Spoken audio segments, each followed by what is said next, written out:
जय माता रानी। प्रिय भक्तों, आज शारदीय नवरात्रि का दूसरा दिन है और नवदुर्गा में दूसरी दुर्गा यानी कि आज माँ ब्रह्मचारिणी की पूजा की जाएगी।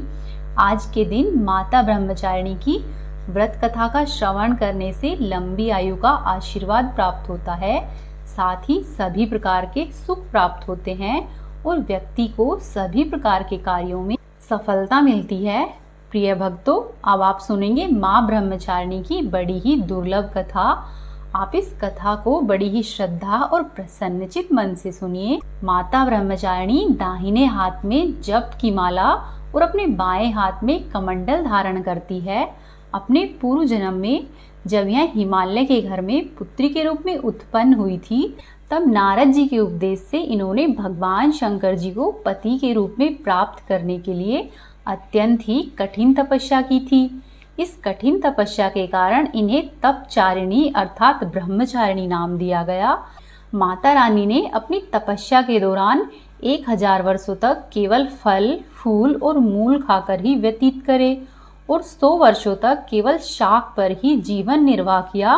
कुछ दिनों तक कठिन उपवास रखते हुए देवी ने खुले आकाश के नीचे वर्षा और धूप के भयानक कष्ट सहे।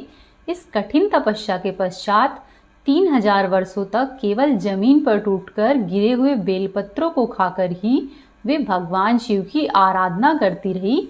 इसके बाद उन्होंने सूखे बेलपत्रों को भी खाना छोड़ दिया और कई हजार वर्षों तक वे निर्जल और निराहार रहकर तपस्या करती रही। पत्तों को भी खाना छोड़ देने के कारण उनका एक नाम अपर्णा पड़ा है।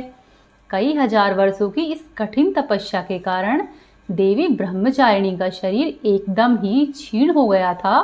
उनकी यह दशा देखकर उनकी माता मैना अत्यधिक दुखी हुई और उन्होंने उन्हें इस कष्ट तपस्या से विरक्त करने के लिए उमा इस तरह से आवाज दी। तब से देवी ब्रह्मचारिणी का एक नाम उमा भी पड़ गया। उनकी इस तपस्या से तीनों लोकों में हाहाकार मच गया। देवता, ऋषि, सिद्धगण, मुनि और सभी देवी देवता ब्रह्मचारिणी जी की इस तपस्या को अभूतपूर्व कार्य बताने लगे, साथ ही उनकी सराहना करने लगे।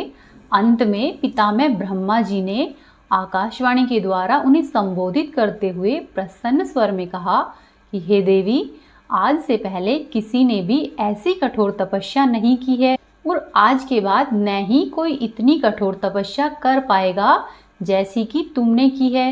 तुम्हारे इस अलौकिक कृत्य की चारों ओर सराहना हो रही है। तुम्हारी मनोकामना अवश्य ही परिपूर्ण होगी। भगवान चंद्रमौली शिव जी तुम्हें पति के रूप में अवश्य ही प्राप्त होंगे। अब तुम तपस्या से विरत होकर अपने घर पर शीघ्र ही लौट जाओ। तुम्हारे पिताजी तुम्हें बुलाने के लिए आ रहे हैं। इसके बाद आशीर्वाद प्राप्त करके माता रानी अपने घर पर लौट आई और कुछ दिनों के बाद ब्रह्मा जी के लेख के अनुसार ही माता का विवाह महादेव जी के साथ हो गया।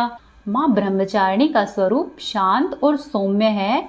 ये श्वेत वस्त्र धारण करती है, अपने दाहिने हाथ में एक माला धारण किए हुए रहती है और बाएं हाथ में कमंडल धारण करती है। माता रानी का यह स्वरूप बड़ा ही भव्य और आकर्षक है। माता रानी की पूजा अर्चना करने से भक्तों को सभी प्रकार के मनोवांछित फल प्राप्त होते हैं।